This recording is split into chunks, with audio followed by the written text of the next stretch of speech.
So this is probably one of the most highly requested videos that I get. Today, I'm gonna be breaking down every single thing that I've done to the 335, why it's there, and what you should know before doing it yourself. This car's been through multiple different setups, and ultimately, this is where it's ended up. And I think that's just because I'm pretty happy with where it's at. I really have no intentions to do anything else to it.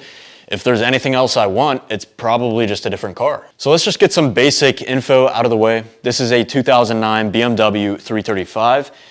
And it has xDrive, so it is all-wheel drive. That was one of the main things for me, is the xDrive. When I was looking for the 335, I wanted to make sure I got one with xDrive just because extra traction, and the main focus was winter driving. Because this car was my daily, and I wanted to make sure it was gonna be able to get through the snow, because where I live, I do get some snow. So that was the main reason for getting an xDrive car. But the whole goal with this car was just to make a fun street car. I'm not looking to have the fastest car in the world. I'm not looking to have some sort of drag car. It's just supposed to be a fun street car. So power numbers for this car, it's never actually been on a dyno, but based on similar setups, it should be around 700 all-wheel horsepower, but I usually just run it on a lower map, and it's more than enough fun for me. It has the juice whenever I need it. So let's hop into the engine turbo modifications first, and then we'll kind of start diving into fueling and some of the other mods later on.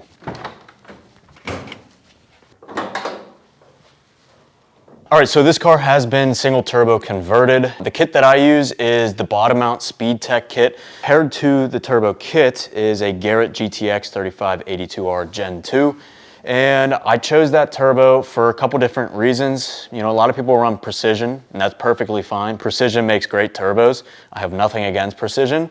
But I opted for Garrett turbo just because it's not only oil cooled, but it is water cooled as well. And you know, for a lot of people that probably doesn't matter, but it just makes me have a little bit more peace of mind, I guess. I can turn my car off after a brutal drive, and the car will go into after run cooling. And the fact that I know my turbo is being cooled after I turn the car off is kind of nice, just to kind of, you know, make sure there's no heat soaking or anything. That's the reason I chose the Garrett. It spools up great, it's a great turbo. Now in terms of wastegate, I run a Turbo Smart Hypergate 45. It does the job perfectly. I have no issues with the Turbo Smart. There's no particular reason I chose the Hypergate 45. I just heard good things about Turbo Smart, and it's treated me very well. As for my ignition, I run NGK Step 2 Coulter plugs. I also run the Nexy's B58 coil conversion kit. And I have to say, I'm very impressed with the B58 coil packs. They actually made a noticeable difference to my car. Future Reese here. I forgot to mention that I do run a full straight pipe exhaust. It initially started as a Cobb exhaust, which I believe is no longer available, but essentially it just wasn't loud enough for me, so I deleted the muffler, and now it's a full straight pipe from the turbo back. It's definitely loud, but I love it. So at this point, I think we're gonna kind of transition into fueling. Fueling is arguably more important than anything, because if your car doesn't have the proper fueling, how's it supposed to make the power you need? I'm gonna start at the low pressure fuel pump and work our way up to the front of the car.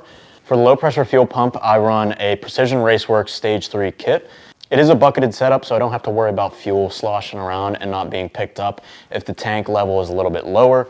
Within that Stage 3 bucketed setup, I have dual Walbro 450s. One single Walbro 450 controls all of the fueling. The secondary kicks on with the Motive Reflex, which I'll get into later.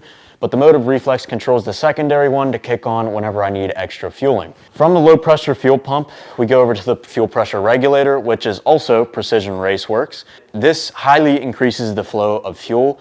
I can't remember exactly what the percentages are, but the fuel flow rate is so much higher with this regulator. It's something I actually noticed whenever I started looking at my logs, and the car just seems more healthy with that regulator in. It's a bit pricey, but I do think if your old regulator is going out and you're looking to make higher power, I think it's a great option to go with.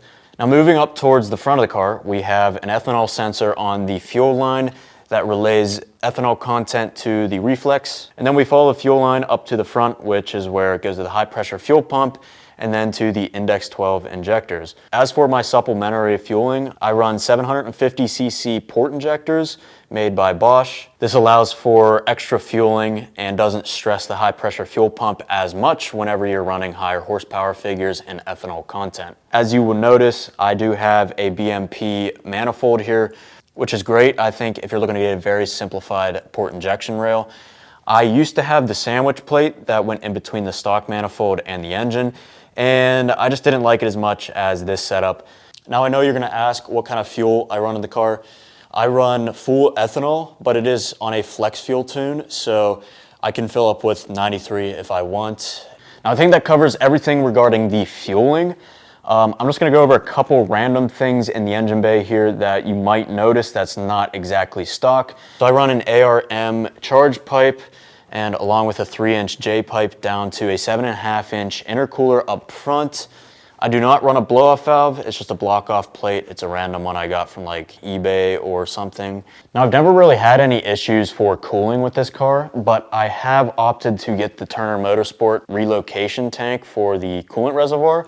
And this setup is super nice. It bought me a lot more room over there. That way I have a lot more room to work. And this thing just simplifies a lot of things for me. It's actually a really good upgrade if you're gonna be doing any sort of single turbo conversion, especially a top mount. You can't run the OEM tank over here. This is a great tank option. You could run the 335D tank if you want. I know some people prefer that, but this is a great tank setup if you're looking for something different. Now, the only other thing that we really need to go over up front here is my catch cans. And they are BMS catch cans, nothing crazy. I would actually kind of like to upgrade those and get something different at some point, but they do the job, so I can't really complain. Unfortunately, one of the brackets that holds the one on broke, and I need to fix that, so that's on my list of things to fix. But those are great options if you're looking for something a little bit more affordable. So moving on to the drivetrain, this is a manual transmission car, so obviously I did need to make a clutch upgrade just due to the fact that I was going to be making more power and more torque. So I opted to get the twin disc organic clutch from X Clutch. And honestly, it's a very good clutch. I would highly recommend it to anyone that's looking to make higher power. The drivability is great. I have no issues driving in traffic. Is it a little bit annoying in traffic? Yes, every manual transmission is, but this one is definitely tolerable. Now on the interior, I do run an RTD Motorsport short shifter. I do have to say it's one of those upgrades that I didn't think would change the car too much, but I could not be more wrong. It definitely transforms the car and makes shifting super smooth. And if you're trying to bang out some gears real quick, it's definitely a good shifter for that. Now, as for the wheels, I run the Apex VS 5RS, 18x9 up in the front, 18 by 9.5 in the rear. I don't remember the offset. If I find them, I will put them on the screen. The wheels are wrapped in Hankook RS4s. These tires are great tires, and I've never had any traction issues with them, although it does help that I'm all-wheel drive.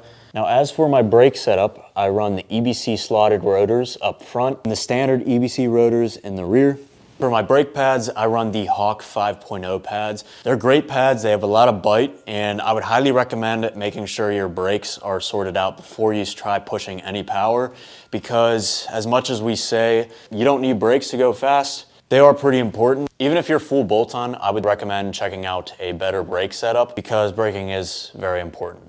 As for the exterior, there's not really any other modifications I have other than this trunk lip, which is a BMW M Performance trunk lip. I just think it adds a little bit to the car, and that's about it. Now, everything on the car is controlled by the Motive Reflex Plus, and this is the module that controls boost along with my flex fuel. It's pretty much the standard setup to go with if you're not running an aftermarket ECU. I would highly recommend going with a Motive Reflex if you're looking to do any single turbo modification. Now, one of the most important things is tuning. I use Ken at Wedge Performance. He's done a great job. He knows exactly what he's doing. He's actually the one who created the MHD off-the-shelf tunes, so you can say he does have a good bit of credibility. Don't cheap out on your tuner. A good tuner is very important. So I think that covers pretty much everything about the car. Is there anything that I would do differently if I were to do it again? If I had to, I would probably go with a different turbo kit. SpeedTech is a good option. It's a little bit more budget friendly, so I can't say too many bad things about it. However, I had some issues with my setup, and unfortunately, they were never able to be resolved. even with SpeedTech's help, and unfortunately, they ended up ghosting me. So I'm not gonna say anything bad about SpeedTech, but looking back at things, I do wish I'd maybe put a little bit more money into my turbo kit and went with a CES Motorsport kit, or maybe a 4N Motorsport kit. Those are two great options. They're a little bit more expensive, but I do think it might be worth it in the end. So I think that covers almost everything on the car. If there's anything I missed or you think I missed, please ask in the comments and I will try to respond to you. I'll have a full build list in the description of this video. I'll likely have it in a Google Docs sheet. You can just click on the affiliate links that I'll have in there and it'll take you directly to the part that you're looking to check out. If you have any video suggestions or you would like to see something like a cost breakdown video or something of that nature, let me know.